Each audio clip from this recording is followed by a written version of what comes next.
My name's Dave Waterman. I'm recording a video for my YouTube channel this morning about a subject that I didn't really think that I'd speak publicly about, and that's the issue of mental health. I used to believe quite firmly that poor mental health was often just an excuse for bad behaviour and for explaining away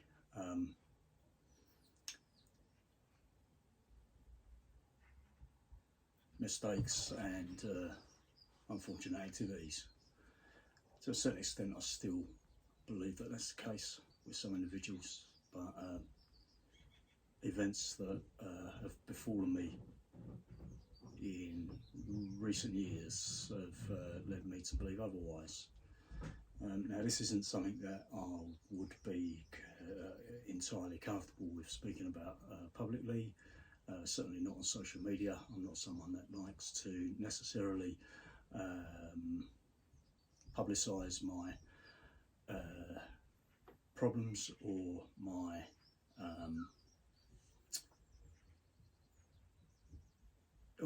achievements, but as this channel is about fitness, health, well-being, there's plenty of learned literature proving that mental health and physical health are inextricably linked and are an holistic being, and if you feed one well, the other one responds well. So healthy mind, healthy body, that type of thing. Certainly I've found personally that hard physical exercise in many forms results in stability, mental, psychological stability, and improved mental activities. But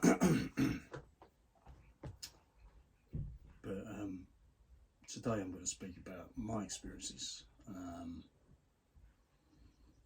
and I suppose that the first occasion that something happened that led me to believe that there was something not quite right going on was after a close friend of mine in the British Army, a guy I was in basic training with, died in pretty horrific circumstances. And at the time I kind of brushed it off, you know, it's part of the role really. And it wasn't for a few years that it hit me, and I began to see him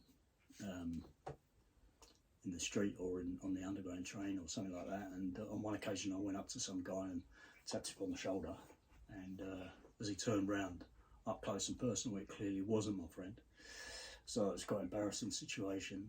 And then that evening I phoned my wife from the fire station, which is where I was working at the time, and in floods of tears, and we weren't living together, and she wanted to know what was wrong with me, and I sort of said to her, well, you know, it's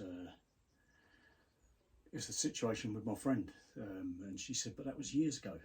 And I said, yeah, I know, I just can't make it out. I don't know why it's hit me now.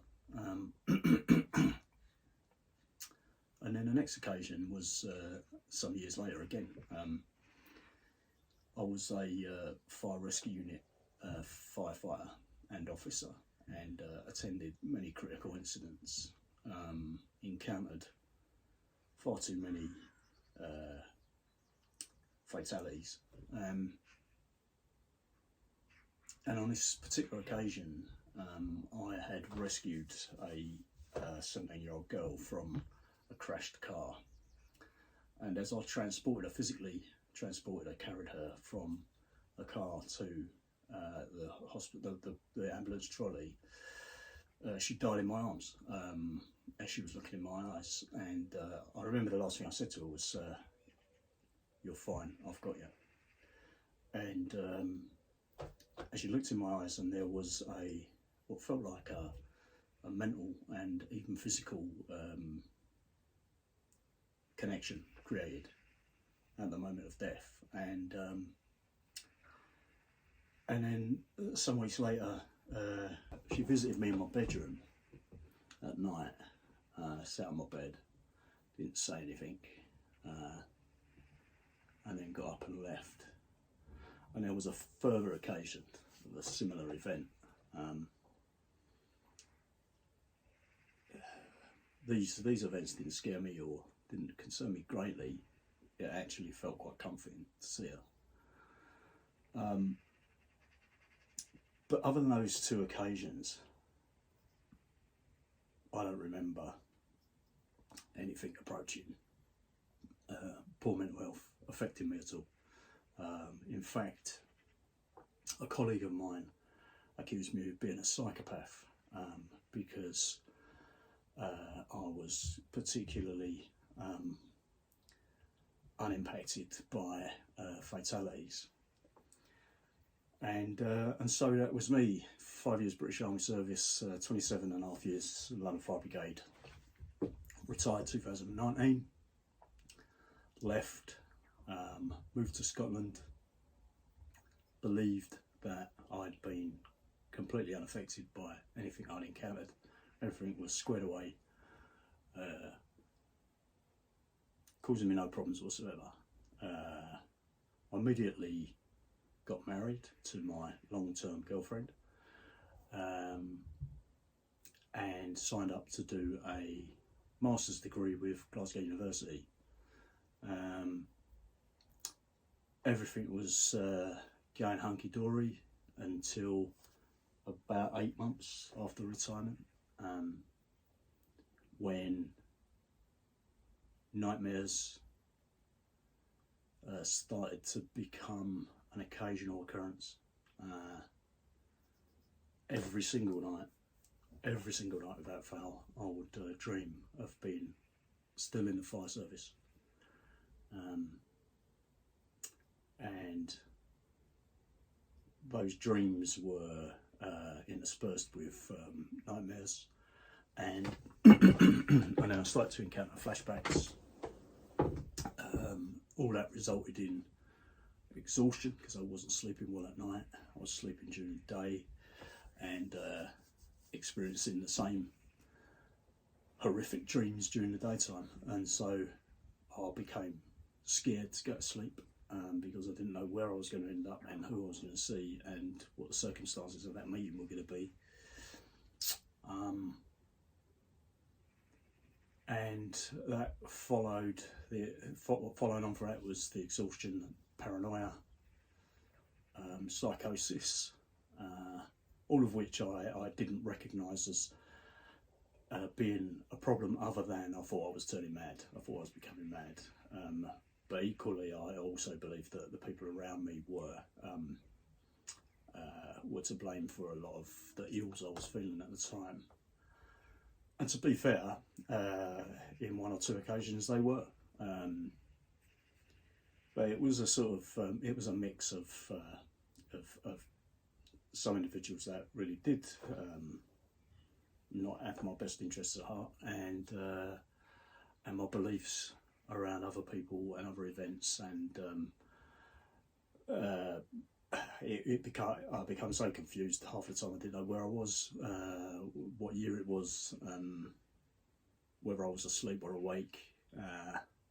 It was all very unsettling and bizarre. Ultimately resulted in a plan for suicide, quite a detailed plan that I'd sort of mapped out, and ended up clearly not committing that act, but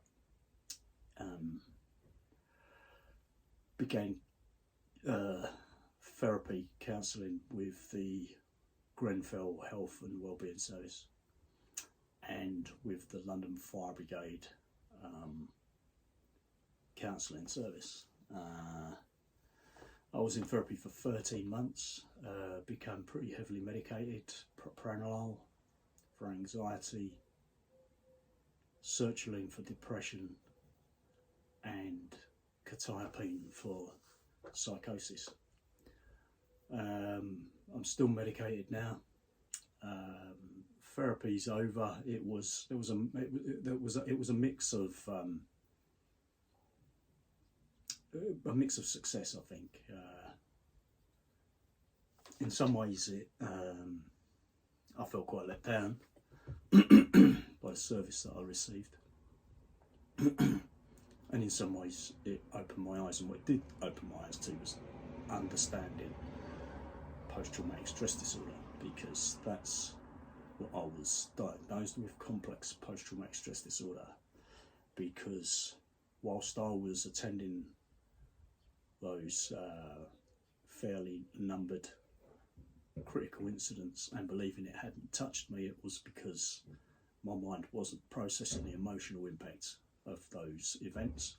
It was simply putting it away in a different part of my brain, storing it in a different part of my brain where memories are stored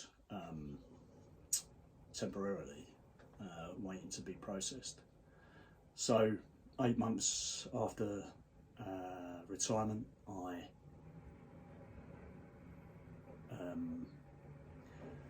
became very hyper-vigilant, and the hyper-vigilance had nothing to feed it, and so it felt as if my brain was offering the memories that sat in this temporary lobe within the brain. I remember on one occasion, there was also an issue with a complete loss of identity, which is something that Jason Fox, former Special Forces operator, speaks about. Complete loss of identity when I left the services.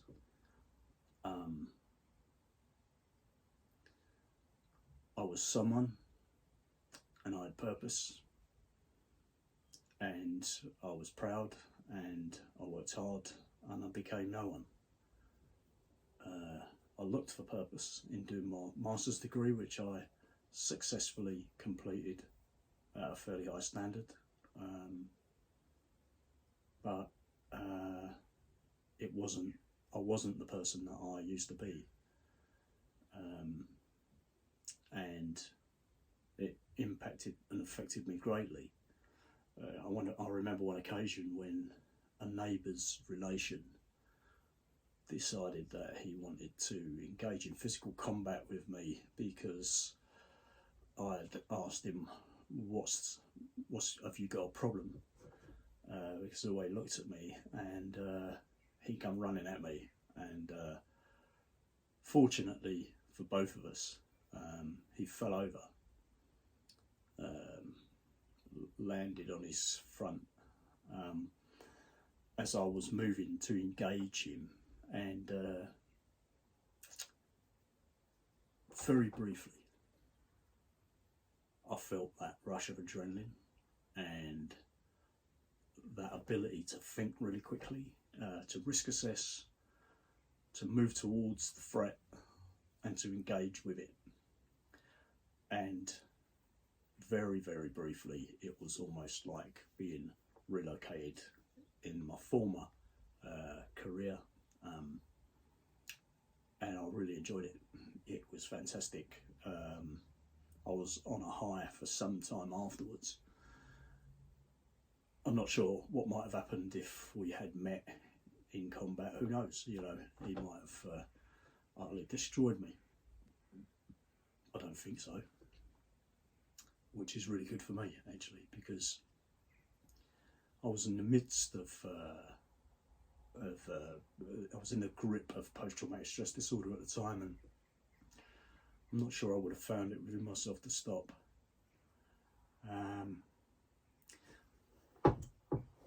But anyway, those are my experiences with poor mental health.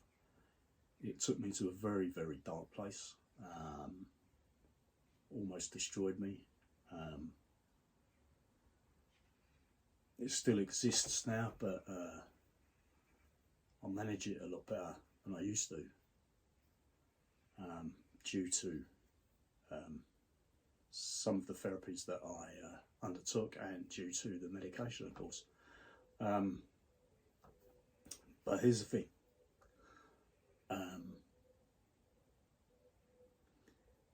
What I needed,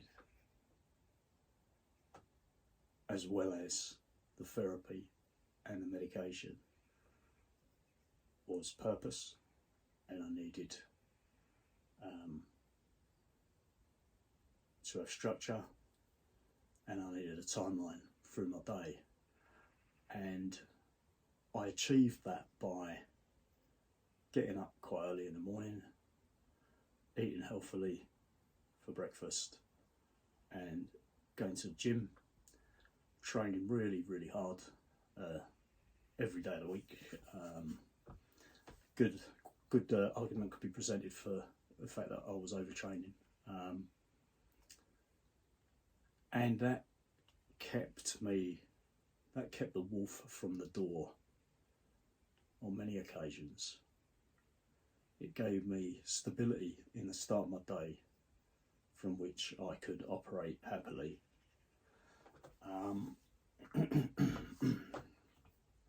During the darkest times, it also helped me sleep, because I would get home and go straight to sleep, which in terms of muscle building and recovery was a great outcome.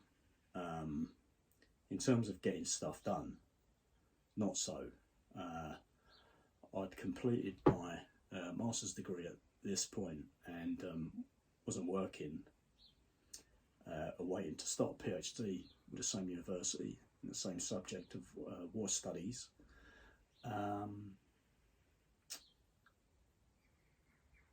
But I had the privilege of being able to go to sleep during the day.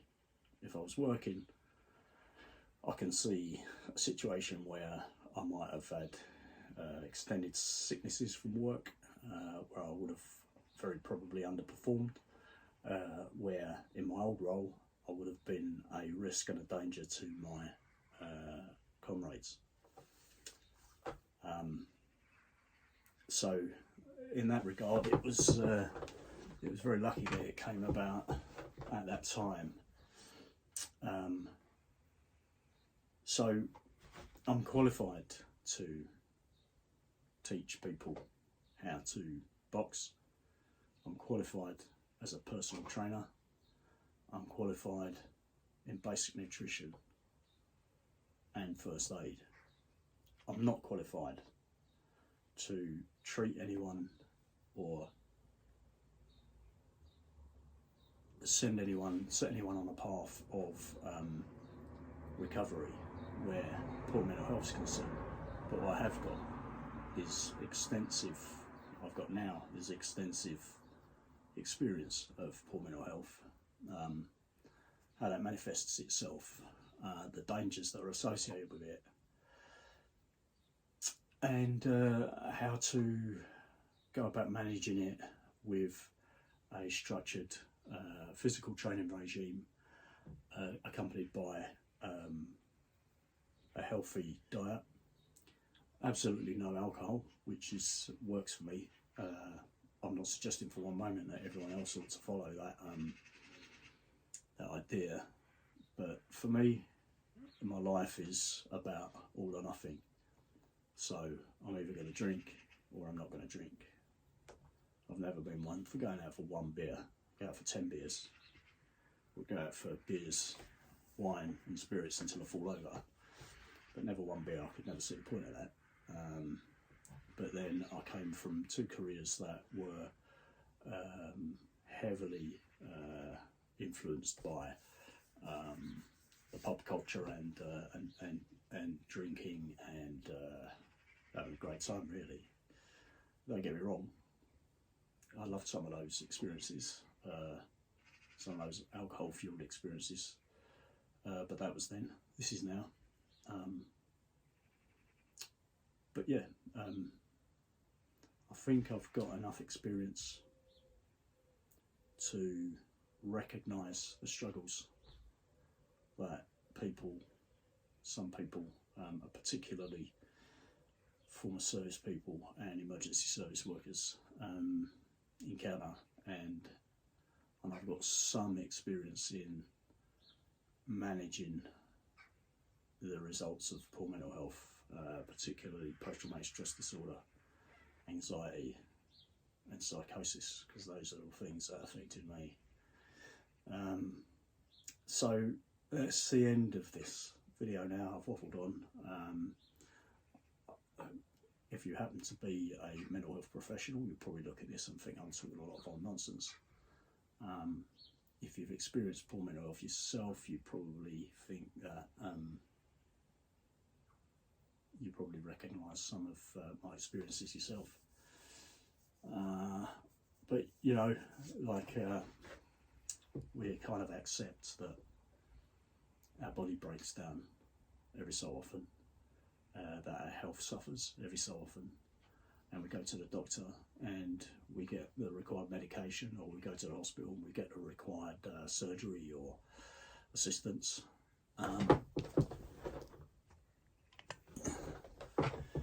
But where mental health is concerned, we don't want to talk about it, we don't want to acknowledge it, we don't want to take any medication that's on offer, and we often regard talking therapies as an indulgence.